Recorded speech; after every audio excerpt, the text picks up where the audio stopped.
Glória a Deus. Chegamos no momento principal de nossa reunião, que é o momento do estudo da Palavra de Deus.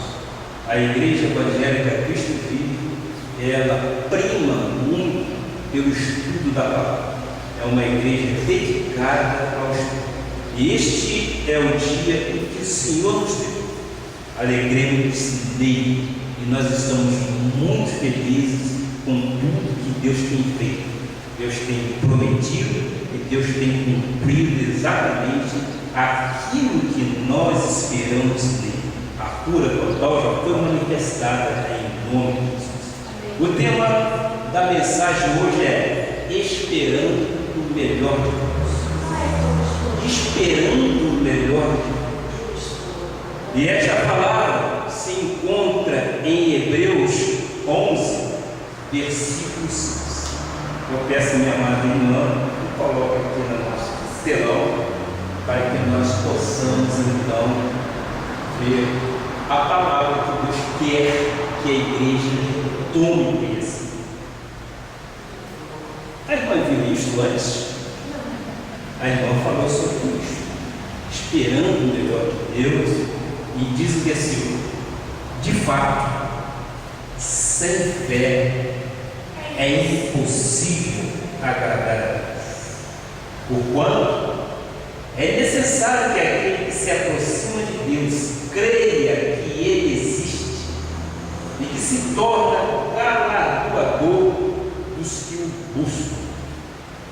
E é esta forma que nós, crentes em Jesus Cristo, nós cremos.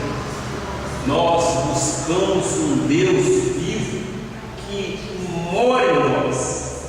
Mas a palavra diz através do apóstolo Paulo: de fato, sem fé é impossível agradar.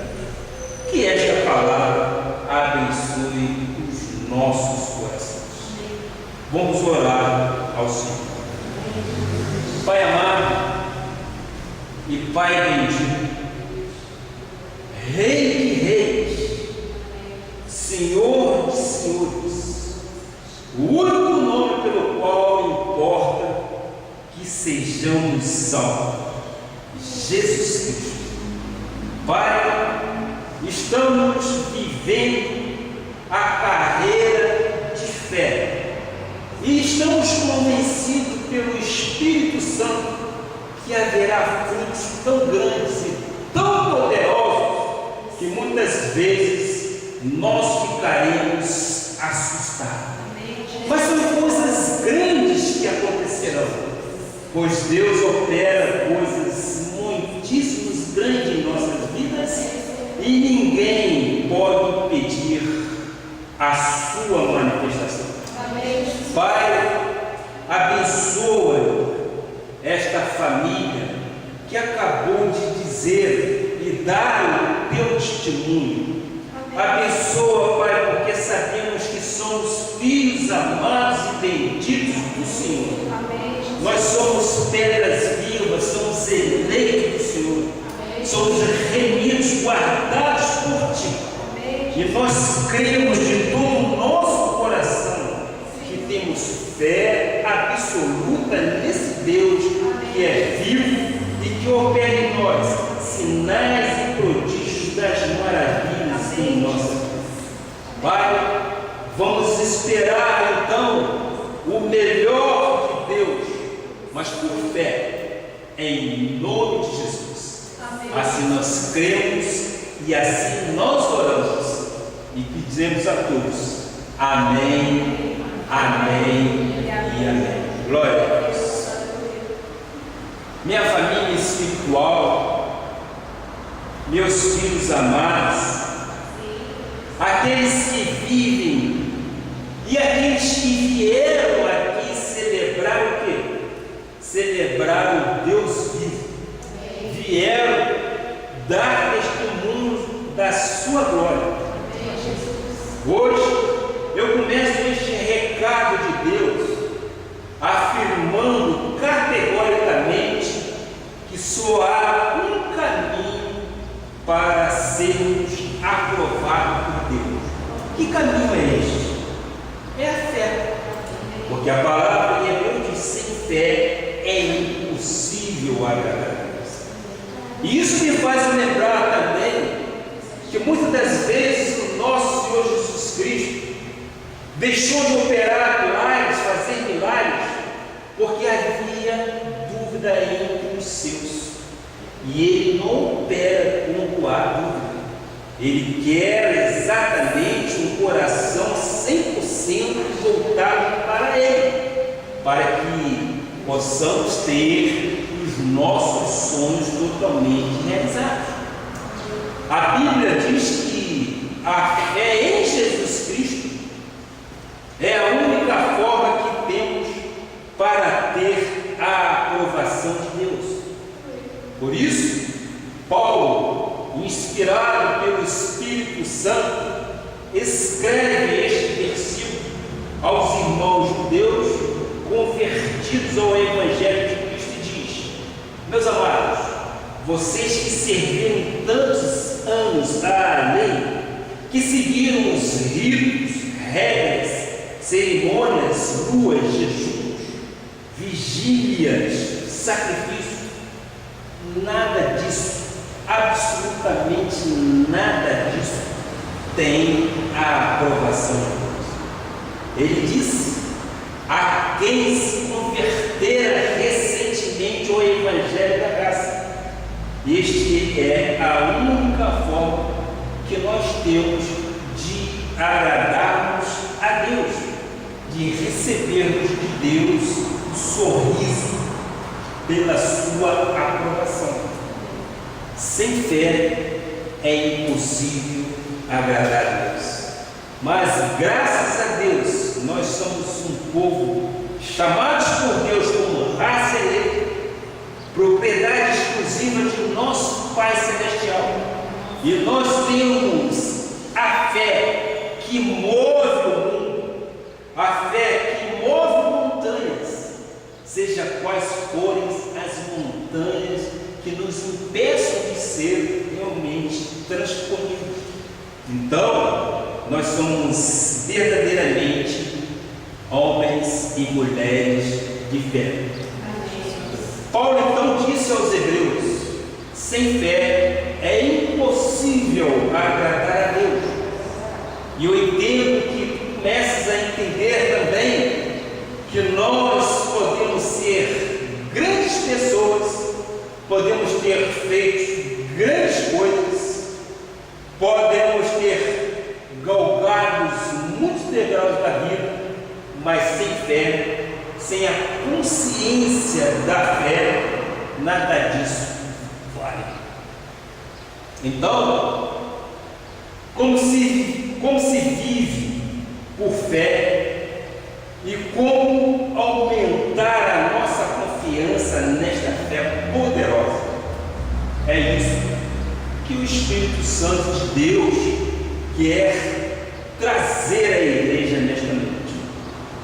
Nós vamos viver momentos de grandes manifestações, vocês recebem? Amém. O meu coração se alegra no Senhor. E eu comecei: este é o dia que o Senhor nos deu. Regozijemos nele. Nós cremos que Deus fará coisas grandiosíssimas nele. Haverá manifestações sim da fé. Nós vamos ser desafiados pela fé. Vamos ver coisas que só a fé chama à existência, coisas que não são, como se já fossem realidades em nossas vidas. Como é que é a fé? A fé é certeza. E essa certeza tem que ser inabalável. É uma certeza, é uma convicção tão grande de que Deus está agindo a nosso favor e que nós podemos descansar de que aquilo tudo que nós precisamos haverá de ser realidade. Então, meu amado, receba cura para a tua vida. Receba, porque a palavra de Deus diz que pela chave de Cristo nós já fomos sarados. Receba, e o mal poderá te acontecer.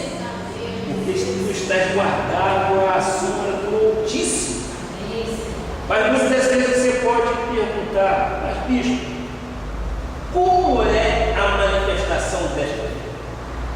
Paulo escreveu aos Romanos 10, versículo 17, e diz: e assim, a fé vem pela pregação, é o que estamos fazendo, e a pregação da palavra de Cristo.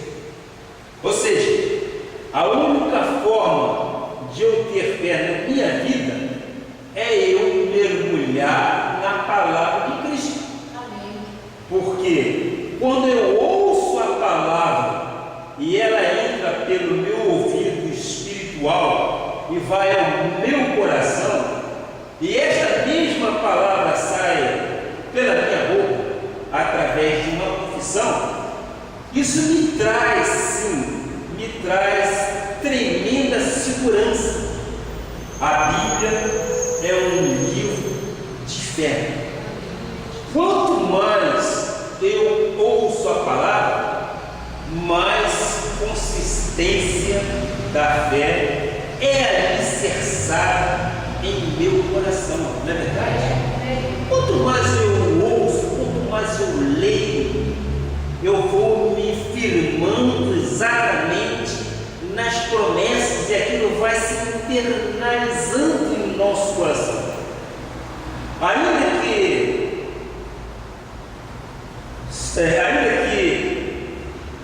possamos até subir aos montes, ainda que se pague o preço terrível, eu digo, nada disso serve para Deus, porque a própria palavra diz: porque o fim da lei é Cristo. Nós não vivemos mais por pagar o preço. O preço já foi pago no Calvário. Lá Ele cravou na cruz do Calvário os nossos pecados passados, presentes e futuros. Então, nós temos que nos alicerçar em quê? Nas promessas, nas epístolas de Paulo. É onde eu e você conhecemos e nos deliciamos com a palavra de Deus, porque ela nos conforta e ela nos consola, e ela nos dá expectativa de podermos vencer sem pagar um preço que o Cristo já pagou. Se nós pagássemos o preço, nós estaríamos invalidando tudo aquilo que Cristo fez na cruz. Então hoje nós vamos ver de forma correta. Jesus disse em Mateus 9, versículo 29. Olha só aqui o versículo que a mim me toca muito. Então lhes tocou os olhos, dizendo: faça-se vós conforme a vossa fé. Ora, nós estamos falando de fé. E o próprio Jesus disse: faça-se vós conforme a vossa fé. Você tem que ter fé. Você tem que desejar de Deus a realização das promessas dele em sua vida. Se você não tiver fé, disse eu também, nós estaríamos praticando uma utopia. E eu disse para o irmão Manuel antes do culto: eu talvez não seria um pastor da lei, porque eu não consigo. Mas a graça de Deus, nós temos olhos iluminados, nós temos o nosso coração totalmente transformado. Amém. O próprio Cristo, quando operava alguma manifestação, ele sempre dizia, conforme diz o versículo: faça conforme a tua fé. É a tua fé que vai remover a montanha, é a tua fé que vai fazer você ser curado. Amém. Nós temos que simplesmente confessar a palavra. Amém. E a fé vem por onde? A fé vem exatamente pela pregação, e a palavra vai se interiorizando em nossos corações, e nós temos que confessar, ou seja, verbalizar com os nossos lábios aquilo que nós cremos. E é muito mais fácil para mim poder compartilhar com a igreja da fé que remove montanhas. Graças a Deus por isso. Então nós estamos convencidos que, de acordo com a fé, tu vais ver Deus agir. Hein? De acordo com a fé, vais ver resposta na tua vida. Você recebe? De acordo com a fé, vais ver quantos milagres, quantas soluções de problemas e quantas curas manifestarão em suas vidas. Nós cremos e nós haveremos de ver quando Deus vai te usar. É uma promessa de Deus. O meu coração se encanta porque isto me movimenta. Eu vejo Deus agir, eu vejo como Deus começou esse ministério e eu creio que Ele começou a boa obra e Ele há de terminar. Nós haveremos de ver pessoas clamando ao Senhor: Pai, Tu és fiel em minha vida. Pai, eu vejo a glória de Deus em minha vida. E é dessa forma que nós queremos ver Deus. 2 Coríntios 13, versículo 5 diz: examinai-vos a vós mesmos se realmente estáis na fé. Provai-vos a vós mesmos. Ou não reconheceis que Jesus Cristo está em vós, se não é que já estáis reprovado. É uma verdade implícita neste versículo. Examinai-vos a vós mesmos se realmente estáis na fé. Ora, quando Paulo disse: veja se realmente estás na fé, ele estava dizendo o quê? Ele estava dizendo que há pessoas que parecem que estão muitas vezes na fé, mas não estão. Estão em pensamentos chamados pensamentos positivos. Há pessoas na igreja, há pessoas que nos assistem pela internet, que muitas das vezes só tem um pensamento positivo. E o pensamento positivo é importante, mas esse pensamento é muito limitado. Se estiveres, digamos, diante de um diagnóstico médico sombrio, diante de um diagnóstico médico assustador, diante de uma adversidade, o pensamento positivo só não vai resolver nada, não é verdade? Só pensar positivamente, você tendo um livro de autoajuda, isso não vai resolver. Então, ele diz: vê se realmente estás na fé. Examinai-vos a vós mesmos. Faça o exame de consciência e vê se você está vivendo por fé. A palavra diz que o justo viverá por fé, e é isso que nós temos que fazer. Então, é preciso que hoje tenhas como testemunho o estar na fé. A fé vem por ouvir a palavra. A fé é a forma de agradar a Deus. Então, o que é a fé? Pergunto eu novamente. Fé não é um pensamento positivo. Fé não é apenas tu achares isso ou aquilo outro. A fé é muito mais do que tudo isso. Paulo disse em Hebreus 11:1. Ora, a fé que é? É a certeza de coisas que se esperam. A fé o que é? É a convicção de fatos que se não veem, mas nós cremos que acontece. Como é que eu posso ter certeza cada vez mais firme de alguma coisa que eu espero vai me acontecer de uma forma positiva e não negativamente? Então, o que é a fé? me ensina e o que a fé te ensina? Conforme diz o versículo, ele diz tudo. A fé é a certeza, a fé é esperar coisas e esperar o melhor de Deus para as nossas vidas. Ele é o autor de toda a boa dádiva, de todo dom perfeito. Fé é esperar as melhores coisas acontecerem em nossa vida. Fé, portanto, é a certeza.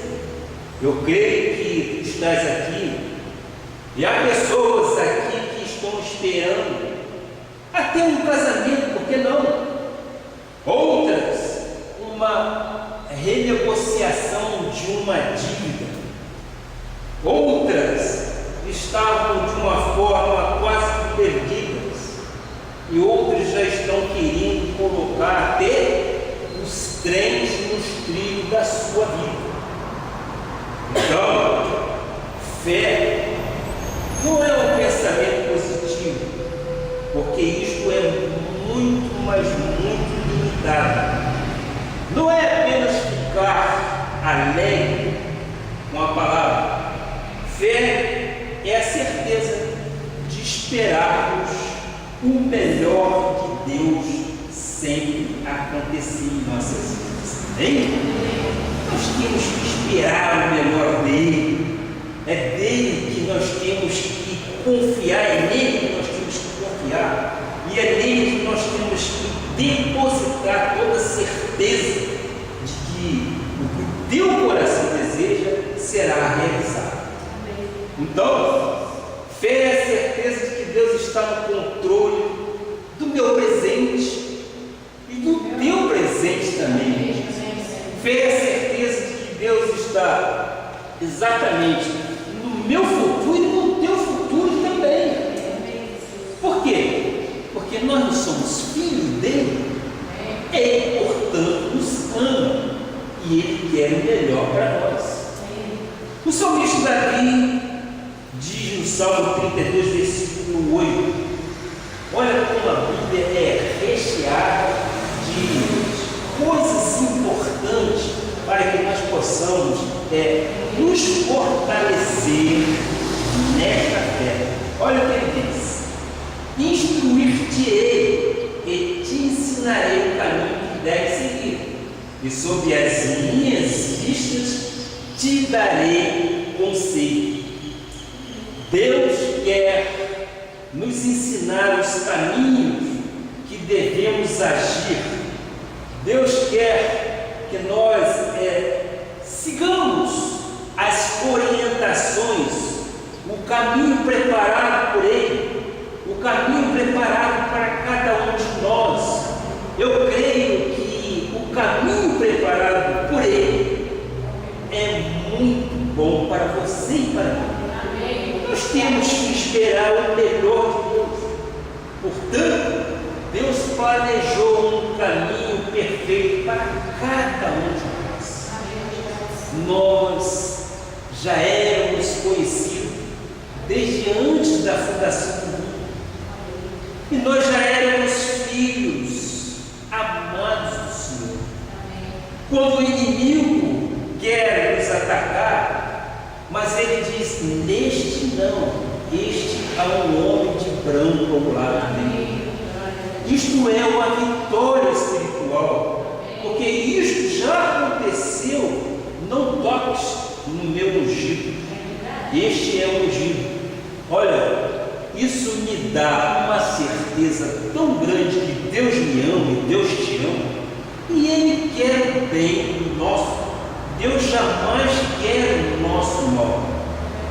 Aí você muitas vezes pode me perguntar: como eu posso esperar o melhor de Deus se tudo à minha volta está dando errado? Como posso esperar o melhor de Deus se o mundo está em trevas? Não. Eu creio que aqui começa exatamente o segredo que Deus quer revelar aos amados do Senhor.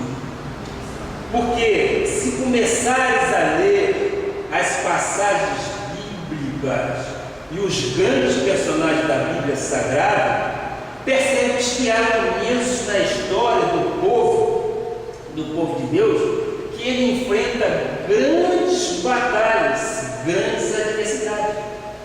Este livro chamado Bíblia, o livro de excelência, o livro dos livros, é um livro de guerra, onde tu vês sangue derramado, lutas, pelejas travadas, pois é onde vês Deus agindo sempre e dando a vitória aos aflitos, aos tribulados, mas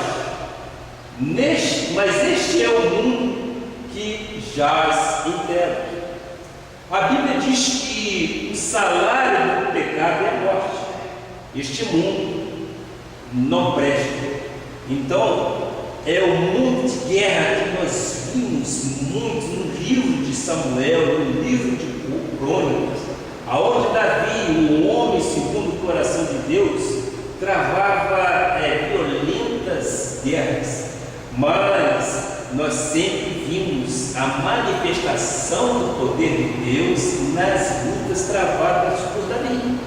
Por quê? Porque ele é filho amado do Pai. Então Deus sempre quis dar a ele a vitória, deu inclusive a oportunidade dele desafiar o grande Golias. Em Samuel, 1 Samuel, é uma passagem bíblica que me encanta, porque de um lado eu vejo a figura das trevas, intimidando e encurralando o povo de Deus, e do outro lado eu vejo como Deus verdadeiramente age no meio das adversidades. Eu vejo como Deus age no meio das tribulações. Evidentemente, eu estou falando do exército de Israel, da estatura de um gigante de 3 metros que confrontava o povo, esse chamado Filisteu.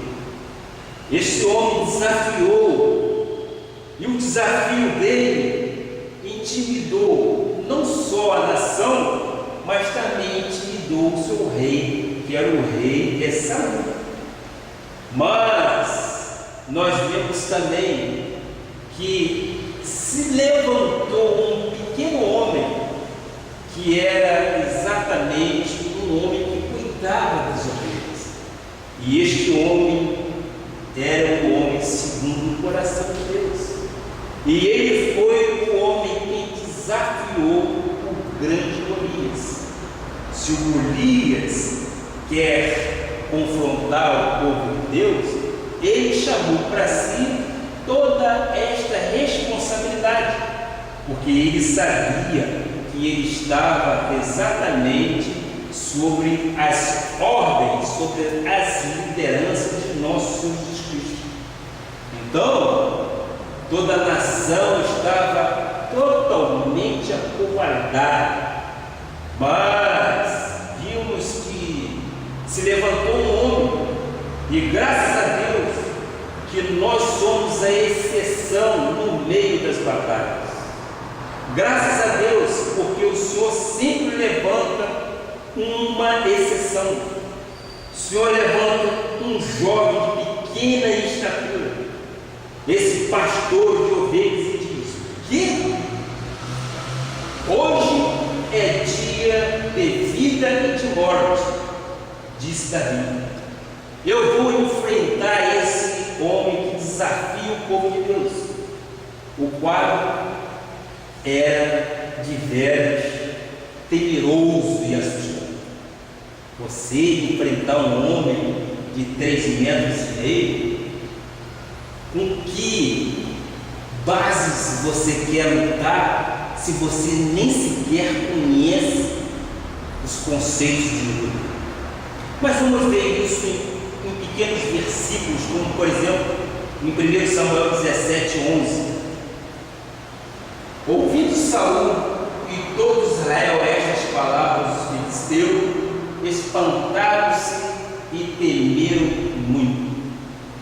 Ora, o que nós vimos aí então é a presença do inimigo, que ele é realmente astuto, ele é sujo, e às vezes uma voz, uma ameaça consegue fazer ruir toda a família.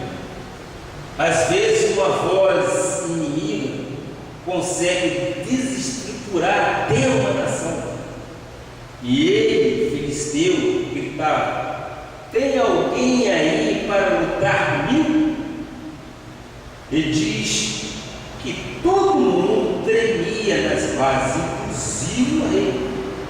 Tremeram e temeram a presença daquele gigante. Essas vozes, às vezes, se levantam no consultório médico. Às vezes se levantam quando o médico diz: isto aqui é um câncer. Tu ouves Golias gritando muitas vezes, e isso mexe com a estrutura da família. Isso leva a família a andar cabisbaixo. Isso leva a família a pensamentos que começam logo a temer e a esperar o pior. Mas nós estamos aprendendo nesta noite que nós temos que esperar o quê? Exatamente o que diz a mensagem. O melhor de Deus para as nossas vidas, amém? Se o inimigo quer confundir, nós temos um sumo sacerdote que intercede por nós, e nós temos que esperar o melhor de Deus. Eu recebo, amém? Recebemos o melhor de Deus. No versículo 26 diz: então falou Davi aos homens que estavam consigo, dizendo: que farão aquele homem que ferir a este filisteu e tirar a afronta sobre Israel? Que farão? Que farão este homem? Quem é, pois, esse incircunciso filisteu para afrontar os exércitos de Deus vivo? Eu digo, agora sim, agora alguém se levanta e reage. E eu creio que é preciso alguém na igreja, na família, no trabalho, na empresa, que reaja, porque o inimigo quer sempre ver o mal. O inimigo quer te ver inferiorizado. O inimigo quer te ver intimidado. O inimigo quer te virar de cabeça para baixo.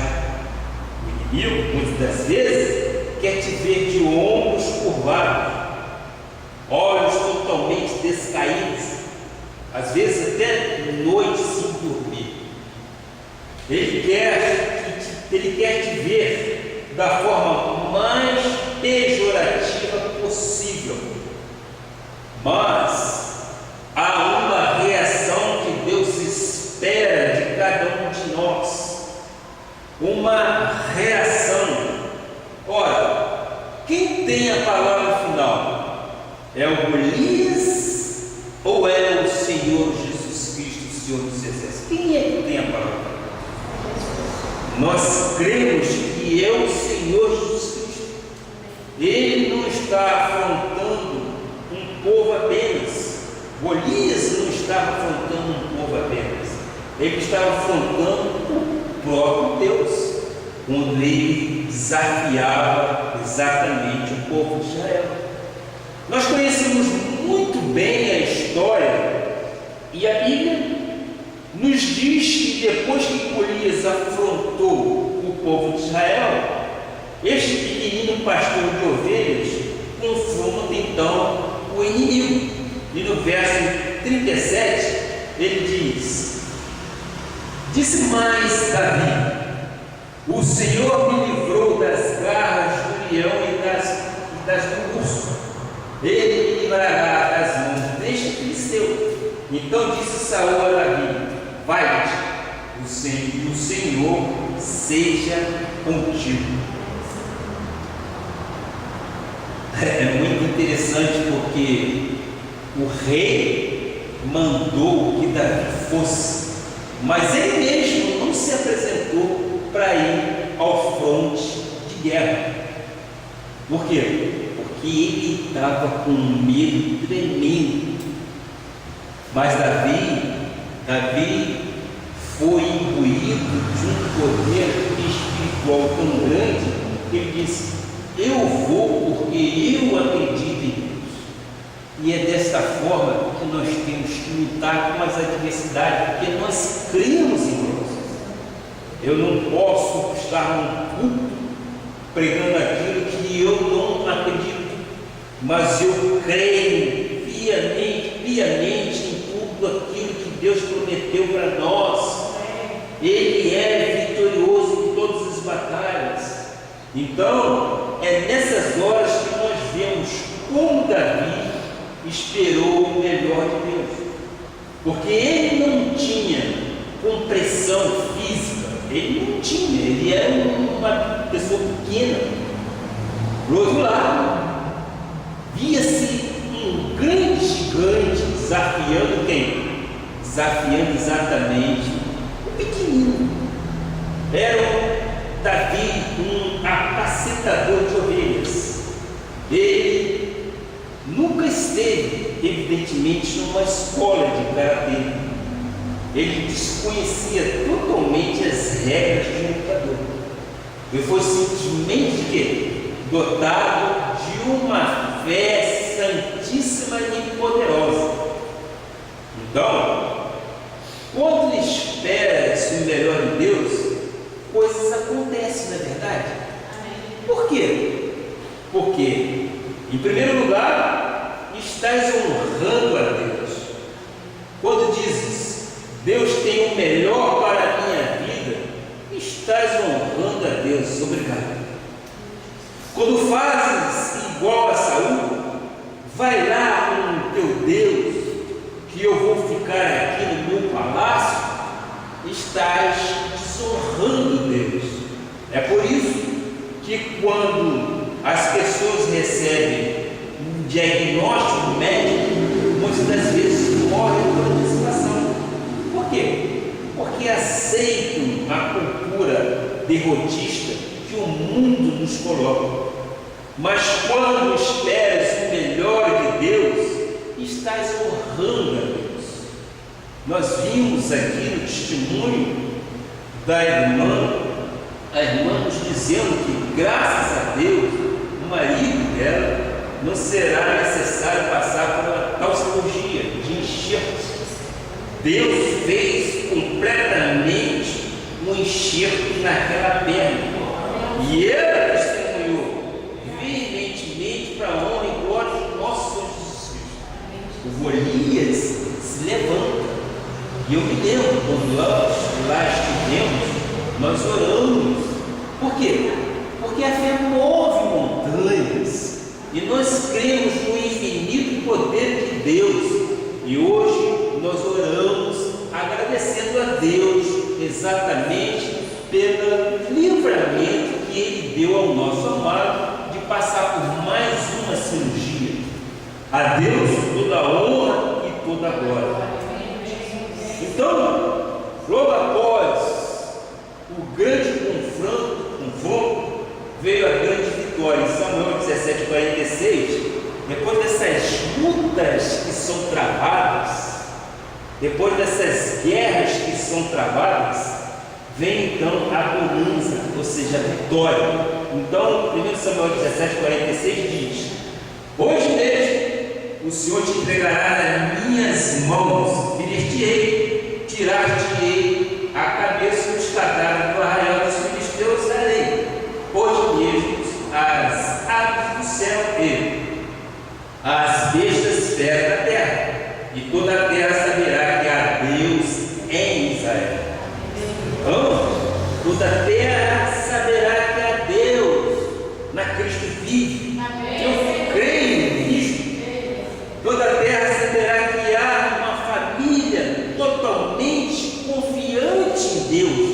Esta família é a família que a própria Bíblia diz que é a família bendita do Senhor. E nós cremos que todos os teus vizinhos vão saber que Jesus Cristo é o teu Senhor. Amém. Eles vão ver através do teu testemunho, através das realizações de bênçãos em sua vida, que o Deus que você serve faz verdadeiramente milagres acontecer. E é isso que nos encoraja, porque o nosso Deus é fiel. O segundo ponto é: aumenta a capacidade e as minhas forças como homem. Davi percebeu que nele não havia nenhuma capacidade humana, nenhuma capacidade física, mas pensou: se eu pegar 5 pedras e botar no meu estilingue, quem sabe se Deus vai dar uma força e eu consigo então derrotar e matar o gigante. Então, logo a seguir, 1 Samuel 17:49, Davi começa então a luta. Davi meteu a mão no alforje e tomou dali uma pedra e com a ponta lhe atirou e feriu o filisteu na testa. A pedra cravou-se-lhe na testa e ele caiu com o rosto em terra. Uma simples pedrinha. Aonde foi que esta pedrinha bateu? Exatamente na fonte do gigante. E o gigante tomou. E foi exatamente o que ele fez. Ele pegou essas pedrinhas, colocou no seu estilingue e arremessou. Só que esta pedra estava com um poder de dinamite muito grande. E era um poder que o Deus viu que estava colocando nele para que ele matasse o gigante.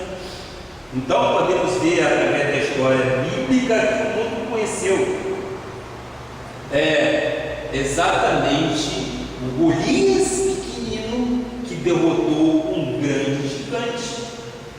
Eu coloquei aqui um exemplo, e vocês se lembram disso muito bem. Há alguns anos atrás, um lutador de boxe chamado Muhammad Ali, seu nome era Cassius Clay Jr. Era um indivíduo de uma alta estima muito grande, e quando ele entrava no ringue, ele dizia ao adversário: eu já te derrubei.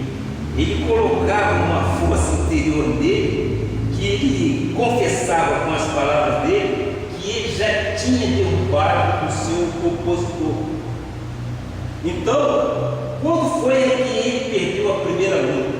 Eu não sei se vocês se lembram disso. Foi quando ele foi para o ringue e disse: e se eu perder a luta com George Foreman? Ele colocou dúvida em seu coração, ele colocou dúvida no seu potencial e perdeu. A primeira vez que Muhammad Ali perdeu foi quando ele concebeu em seu interior, em seu íntimo, a derrota dele. Então ele perdeu. Agora, Davi colocou desta forma: eu vou entrar nesta briga para perder? Não, eu vou entrar nesta briga para ganhar.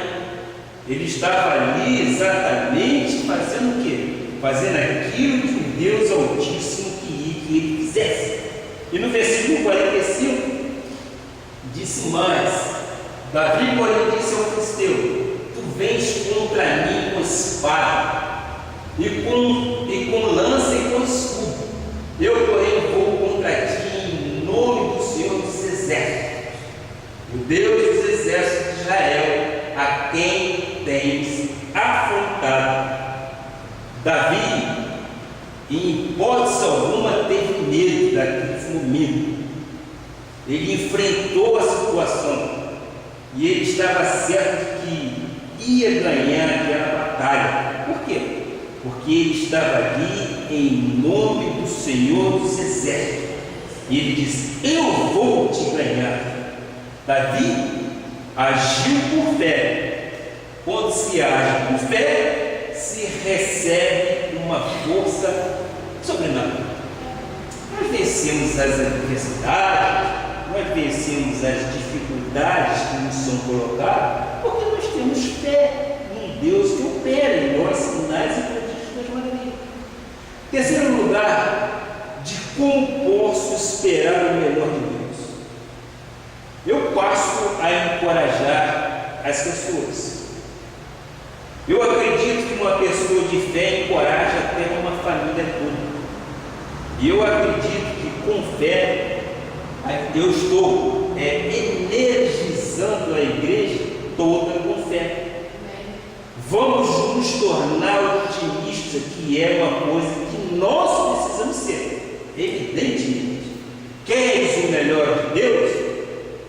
Davi era otimista, porque no meio de um povão, no meio de um exército, todo mundo com armas se levantaram. Pequeno pastor, é porque tem que ter uma fé sobrenatural, na verdade. Nós temos que lutar contra as adversidades. Nós temos que saber que nosso Deus é por nós. No Salmo 5, versículo 3, olha só o segredo do indivíduo que tem força sobrenatural para encarar uma adversidade e que o rei não teve. O exército não teve. Todo mundo saiu correndo. O segredo de uma pessoa que enfrenta o mundo, o segredo de uma pessoa que enfrenta a doença e enfrenta a adversidade. Vamos então ao Salmo 5, versículo 3. Este é o segredo. De manhã, Senhor, ouves a minha voz. De manhã, te apresento a minha oração e fico esperando. Evidentemente que no momento de oração, que não é na igreja, o Davi se levantava de manhã e ele falava com Deus, apresentava as suas petições e depois ele ficava esperando o melhor de Deus. É isso o nosso comportamento. Nós, ao levantar, nós temos que orar ao Pai, agradecer pela noite que Ele nos deu de descanso, e as expectativas do dia serão todas elas atendidas, porque nós sabemos e nós cremos no poder infinito de Deus. Tiago, no versículo 17, diz: toda boa dádiva e todo dom perfeito são lá do alto, descendo do Pai das luzes, em quem não pode existir variação ou sombra de mudança. Ora, então, Davi, que conhecia muito bem o velho pacto, disse: ele estava vivendo exatamente o quê? O velho pacto, mas ele já tinha olhos iluminados, sim. Ele já conhecia as evidências da graça de Deus. Davi sabia de tudo isso. Então, meus amados e queridos irmãos, não sejas pessimista, não sejas negativista, não sejas duvidoso, não seja crítico, porque um pouco de crítica, até de cinismo, de pessimismo, é um gigante que pode te derrotar. Não sejas assim, não sejas pessimista. Não comece o teu dia ligando nas notícias tristes que, infelizmente, a televisão nos mostra. Sangue, mostra adultério, mostra tantas coisas que não são de Deus. Se nós começarmos o dia vendo isso, nosso dia não será um dia bom, não será um dia que Deus possa agir. Nós temos que começar de que forma? Nós temos que começar com boas notícias, agradecer a Deus por tantas maravilhas que Ele tem nos dado, agradecer a Deus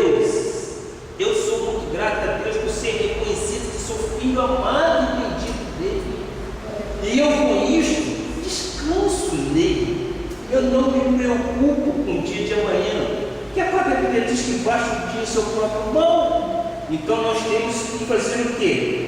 Acordar, orar ao Pai, agradecer a noite de descanso e pedir a Deus que Deus governe aquele dia e que tudo nos sairá bem. É desta forma que nós cremos. Então, nós vamos ter um dia abençoado por Deus. O segundo segredo Davi sempre pensava nas promessas de Deus. Exatamente aquilo que eu estou colocando. Quem pensa nas realizações das promessas fica digamos assim, num passo ou numa expectativa de coisas boas acontecerem, não é verdade? Fica assim, nessa expectativa de coisas boas acontecerem. Por quê? Nós sabemos que Ele é autor de toda boaldade, de todo perfeito. Então, eu vou ao segundo segredo. Ele sabia, e vamos ver o que diz Davi no Salmo 119, versículo 95. O que diz a palavra? Os ímpios me espreitam para perderem, mas eu atento para os teus testemunhos. Davi estava sempre, nós sabemos da história, mas vou repassar. Davi estava sempre na iminência, sempre atento de ser o quê? Assassinado por Saul. Vocês conhecem muito bem a história de Davi. Mas ele diz: Senhor, os inimigos espreitam para perder-me, para matar-me, mas eu vou ficar